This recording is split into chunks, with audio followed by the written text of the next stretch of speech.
Salam, salam makan sehat. Ya, topik MTPC minggu ini diambil dari Yohanes 4 ayat 27 sampai 42 dengan topik karena mendengar dan tahu Yesus juru selamat dunia.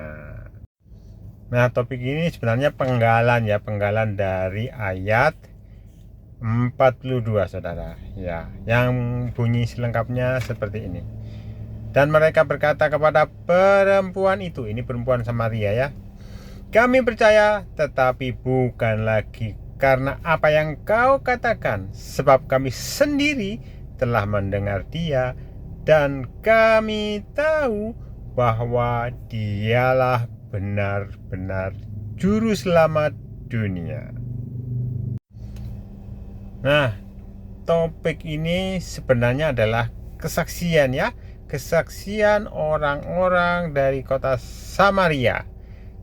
Hasil dari penginjilan mendadak saudara. Ini penginjilan mendadak perempuan Samaria yang sengaja dijumpai Tuhan Yesus Kristus saudara ya. Nanti kita lihat kenapa kok sengaja dijumpai Tuhan Yesus Kristus. Nah, memang topiknya cuma dikatakan kami mendengar dan tahu Yesus juru selamat dunia. Nah, karena mendengar dan tahu sendiri Yesus juru selamat dunia, maka mereka itu percaya karena dia sendiri mendengar sendiri dari Tuhan Yesus sendiri yang katakan, sehingga dia percaya bahwa Yesus adalah juru selamat dunia. Nah, sebelumnya ya, setelah mendengar pemberitaan kesaksian dari perempuan Samaria, dia belum yakin kalau yang diceritakan itulah adalah benar-benar Mesias, dan yakin setelah dia mendengar sendiri dari mulut Tuhan Yesus, melihat sendiri Tuhan Yesus, karena Tuhan Yesus tinggal beberapa hari di kota mereka. Nah, bagaimana dengan kita yang tidak melihat langsung atau mendengar langsung dari Tuhan Yesus? Tuhan Yesus katakan dalam Yohanes 20 ayat 29, karena engkau telah melihat aku, maka engkau percaya. Berbahagialah mereka yang tidak melihat namun percaya. Nah, kita termasuk yang tidak melihat namun percaya. Percaya apa? Percaya Yesus adalah juru selamat dunia yang menyelamatkan saudara dan saya, saudara. Nah, seperti saya katakan tadi bahwa Tuhan Yesus sengaja menjumpai perempuan Samaria pada siang hari. Nah, mari kita lihat pada Yohanes 4 ayat 3 sampai 4. Bunyinya seperti ini saudara. Ia pun meninggalkan Yudea dan kembali lagi ke Galilea. Ia harus melintasi daerah Samaria ya, harus lewat situ ya. Kata harus di sini bukan berarti lewat Samaria adalah jalan satu-satunya menuju Galilea dari Yudea, bukan saudara. Masih ada jalur lain, jalur timur atau jalur barat yang lewat pantai.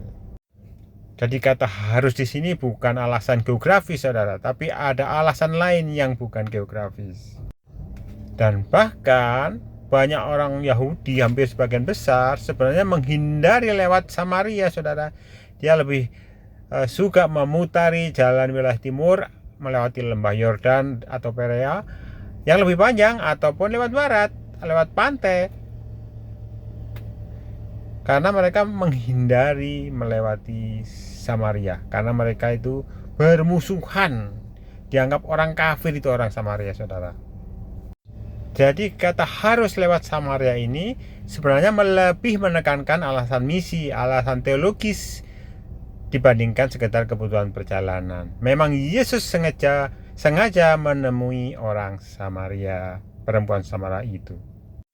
Nah, kata harus di sini dalam bahasa Yunani-nya pakai kata dei, saudara ya, pakai kata dei. Yang diterjemahkan perlu, harus atau wajib. Nah, kata ini menyatakan kebutuhan atau keharusan dalam konteks bisa bersifat logis, praktis, moral, atau menunjukkan kehendak ilahi. Nah, kata D ini juga dipakai ketika Tuhan Yesus berkata kepada Sakeus, saudara.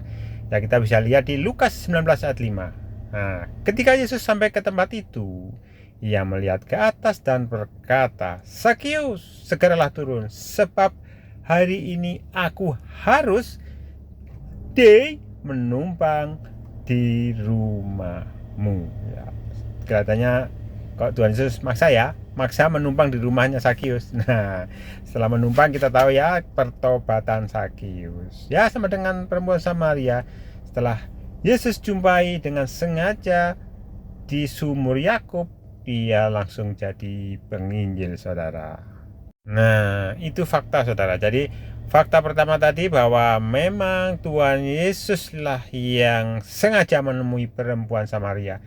Yesuslah yang punya inisiatif, saudara. Ini berbeda dengan pertemuan Tuhan Yesus dengan Nikodemus pada pasal sebelumnya. Nikodemus yang punya inisiatif bertemu Tuhan Yesus. Kalau ini Tuhan Yesus yang punya inisiatif bertemu perempuan Samaria. Nah, selain itu waktu pertemuannya berbeda, saudara. Tuhan Yesus waktu sengaja bertemu dengan perempuan Samaria siang hari, Nikodemus malam hari, saudara. Ya, mungkin supaya nggak ketahuan orang-orang Yahudi. Nah, selain itu ada fakta lain ya. Jadi perempuan Samaria itu mengenal Yesus itu secara bertahap, saudara. Yang pertama, dia menyebut Tuhan Yesus, engkau seorang Yahudi. Ya, kita bisa lihat ayat 9. Kemudian Tuhan, tapi sebenarnya di sini adalah Tuhan ya, ayat 11. Kemudian ayat 19 dikatakan engkau nabi. Jadi nabi ya. Pertama orang Yahudi, kemudian Tuhan, kemudian nabi. Kemudian Yesus menyatakan dirinya Mesias, ayat 26. Nah, setelah Tuhan Yesus menyatakan diri Mesias dan orang-orang Samaria, termasuk perempuan Samaria, tahu bahwa Yesus adalah Mesias. Yesus adalah juru selamat. Ketika perempuan Samaria mengetahui bahwa Yesus adalah Mesias, dia mendadak saudara jadi penginjil ya.